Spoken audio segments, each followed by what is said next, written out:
মালয়েশিয়ায় শোষণের শিকার হচ্ছেন বাংলাদেশি শ্রমিকরা।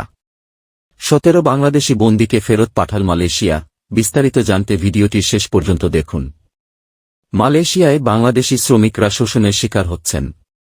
এরই মধ্যে অনেক অসহায় প্রবাসীকে অপরাধীতে পরিণত করা হয়েছে এবং শোষণের শিকার হওয়ার কথা জানাতে গিয়ে কেউ কেউ তীব্র প্রতিহিংসার মুখোমুখি হয়েছেন বলে জানিয়েছেন জাতিসংঘের বিশেষজ্ঞরা।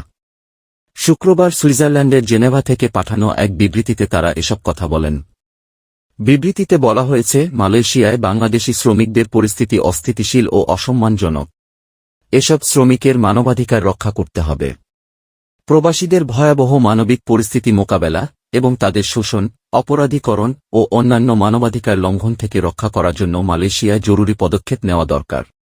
বিবৃতিতে জাতিসংঘের বিশেষজ্ঞ ব্যক্তিরা বলেন, অনেক বাংলাদেশি শ্রমিক মালয়েশিয়া এসে দেখেন যে প্রতিশ্রুতি অনুযায়ী তাদের চাকরি নেই।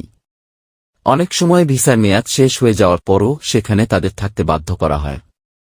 ফলে এসব শ্রমিক গ্রেপ্তার, আটক, দুর্ব্যবহার ও বহিষ্কারের ঝুঁকিতে রয়েছেন। মালয়েশিয়া ও বাংলাদেশে প্রতারণার আশ্রয় নিয়ে প্রবাসী কর্মী নিয়োগের মাধ্যমে বড় অঙ্কের অর্থ হাতিয়ে নিচ্ছে সক্রিয় অপরাধী চক্র। আমরা প্রতিবেদন পেয়েছি যে উভয় সরকারের কিছু উচ্চ পর্যায়ের কর্মকর্তা এই ব্যবসার সঙ্গে জড়িত। তারা এটি প্রশ্রয় দিচ্ছেন।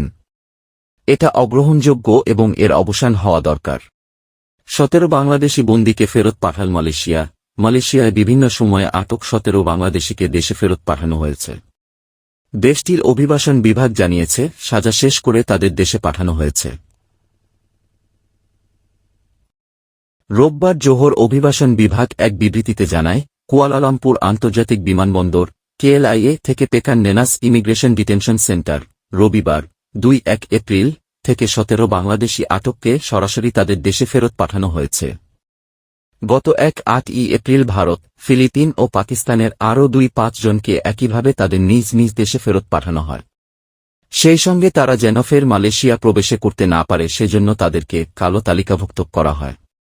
মালয়েশিয়ার অভিবাসন আইন 195963 এবং অভিবাসন প্রবিধান 1963 এর পাশাপাশি অন্যান্য এনফোর্সমেন্ট এজেন্সি আইনের অধীনে বিভিন্ন অপরাধের জন্য তাদের সাজা শেষ হওয়ার পর আকাশপথে নিজ খরচে দেশে ফেরত পাঠানো হয়।